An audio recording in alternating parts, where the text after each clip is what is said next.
កម្មភាពពួកគាត់នាំគ្នាលេងកំសាន្តមុនពេលចូលថ្នាក់រៀនពួកគាត់តែងតែមកដល់សាលាមុនម៉ោងចំណុចហើយបណ្ដោះគ្នាលេងល្បែងកំសាន្តលឿនហើយ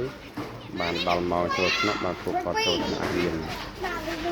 បានអ្នកខ្លះដែលអង្គុយលេងក៏អង្គុយទៅអ្នកដែលរត់លេងក៏រត់លេងទៅទាំងតូចទាំងធំគឺសប្បាយគ្រប់គ្នាអានេះឈប់លេងហើយចាបែកមាសចាយហើយបានដែលនៅគ្នាសម្រាប់អាចដល់ម៉ោងចូលរៀនហើយតែខាងនោះនៅរត់លេងនៅឡើយទេអ្នកដែលសម្រាប់ក៏សម្រាប់អ្នកនៅរត់លេងក៏រត់លេងអ្នកអង្គុយលេងក៏អង្គុយលេងបាទសុទ្ធតែជាសកម្មភាពមុនពេលចូលថ្នាក់រៀនទាំងអស់ហើយក្រោយពេលចេញលេង